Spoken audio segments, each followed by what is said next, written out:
Hey, this is your girl, Miss Black Expat, and today I'm answering some more questions that you've sent me either through my blog, through my YouTube channel, or through my personal email.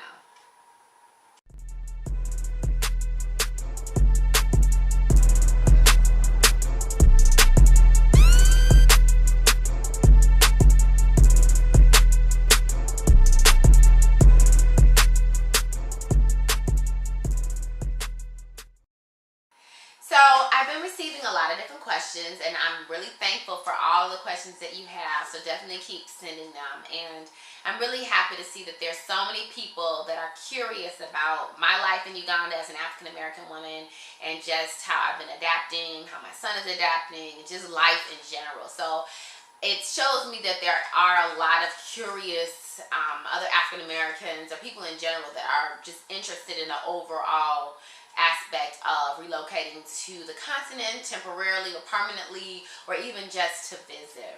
So I'll get right to the questions. I won't say the names per se, because I've been getting questions just randomly all over across the board. Some are very, very deep questions. Some are just questions just related to travel. So I'll get right to it. How long does it take for me to fly to Uganda? Well, I usually fly out of Chicago, and there are no direct flights to the Entebbe airport from the United States. So I always have to do a layover flight. And so usually my layover flights have been in Dubai. And I like to stay overnight in Dubai because I have friends there, and it just allows me to relax and just to kind of take a little break from the traveling. So if I was to include all of that time in my entire itinerary, sometimes I can have a 35 to 40 hour itinerary, but it's not literally my entire time traveling, again, because that is some of the layover time.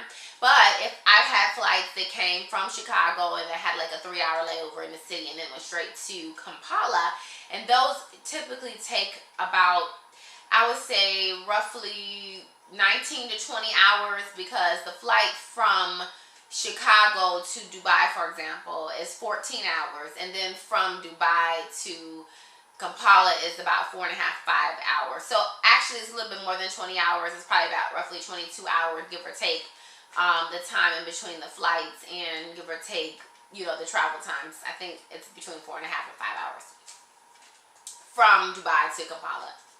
I think this time when I go back, though, I am going to be flying out of like Nairobi or somewhere. I don't remember. I need to go look at my itinerary. How many African Americans are in Uganda? Honestly, I know a handful of African Americans, and they're mainly women who are there, who have gone for various things, whether it's work, community involvement. Some have relocated with their husbands, but mainly for work. Some have started nonprofit organizations.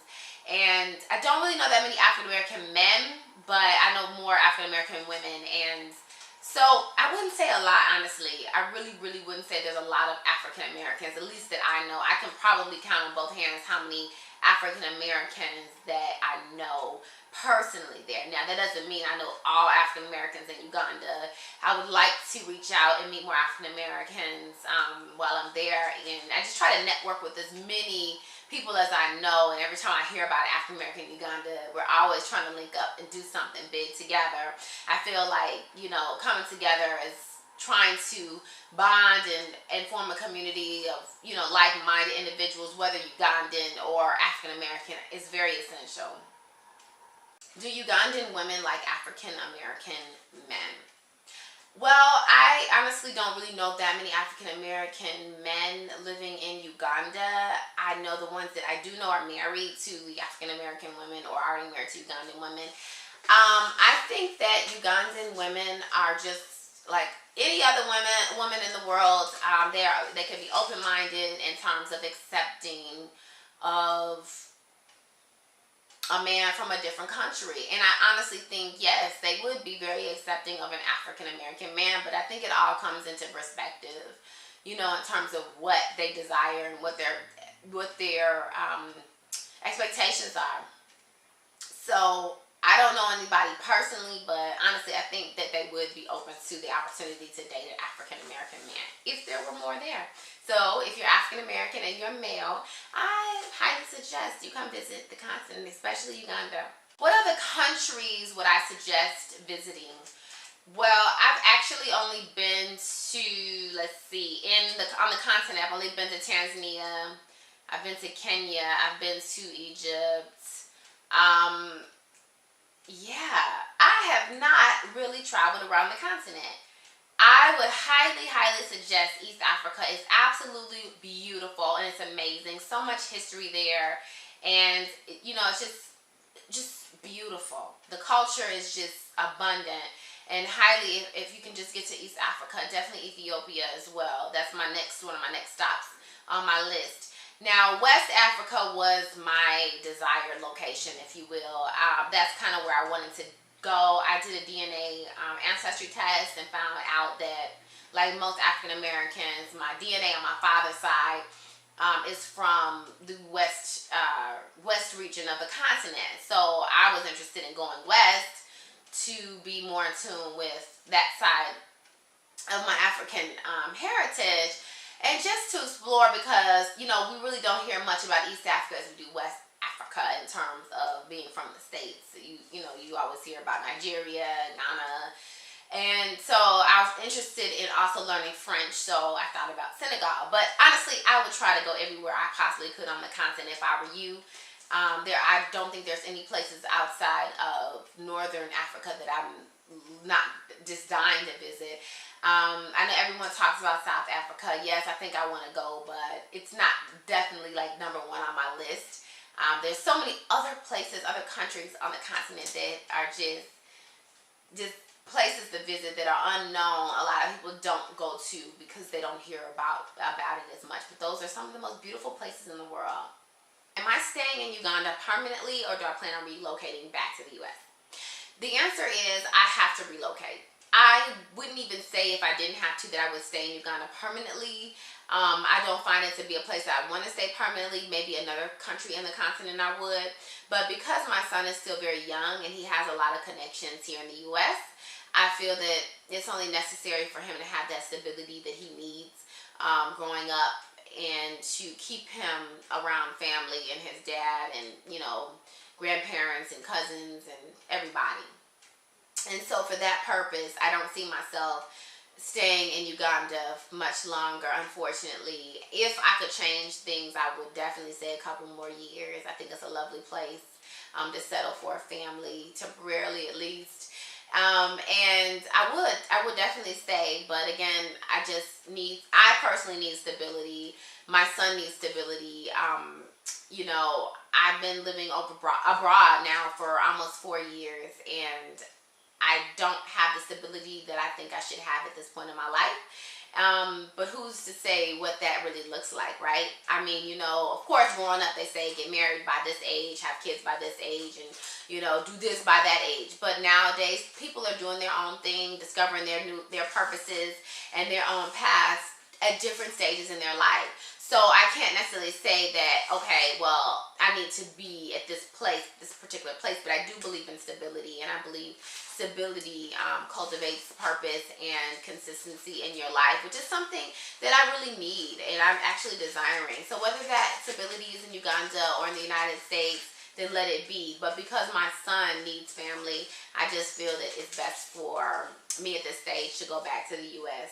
I don't want to go back to the U.S. per se. I'm really just kind of not looking forward to that. And I'm just really trying to figure out how I can work around not coming back to the U.S. right away. But life is life, and that's just some of the cards that we've unfortunately been dealt with. What do I do for fun or for entertainment? Well, Uganda, I will say, is full of activities and things to do. You will never have a dull moment. I think it's all about connections and networking with people, especially if you're an expat and you want to get involved in those communities. There's several forums on Facebook that allow you to just kind of figure out what's going on. Kampala is very social. There's just clubs, different bars, restaurants all around. There's always a festival. There's always some type of concert.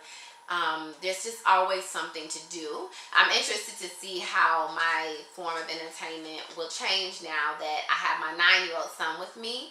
And I know when we lived in the UAE, for example, we were always busy. Through the week, we always did stuff together. I was having very active in school and outside of school. And on the weekends, we were doing play dates or doing some other type of activity. So I know that my entertainment is going to be centered around his entertainment, which is fine. That's just the life of a mom. But I do highly advise that you get involved with some type of group or community. There's another group called Internations. I don't know if you've ever heard of it, but Internations is all over the world. You can pretty much find chapters anywhere. And basically it's a social group made up of expats from everywhere, and they get together on a monthly basis. And sometimes a couple of times during the month, depending on your interests. But to meet and just to socialize and just do like-minded things together, that's helped me. Like I said, the forums on Facebook, getting involved in the church, and just getting involved in the community, getting to know people. I've been doing a lot of community service. I've been doing some teacher consultation. I've been volunteering at an orphanage. So I find ways to make fun. I am older now, so going to the club is not necessarily fun for me. Every now and then I love to go out and dance and have a good time. Who doesn't? And so that's cool, but it's so many other things. So it really just depends on you, but you will never find a dull moment in Kampala. I will guarantee you that. Stay tuned for my next video, part 2 of this session, where I discuss discrimination, racism, and colorism in Uganda from my perspective as an African American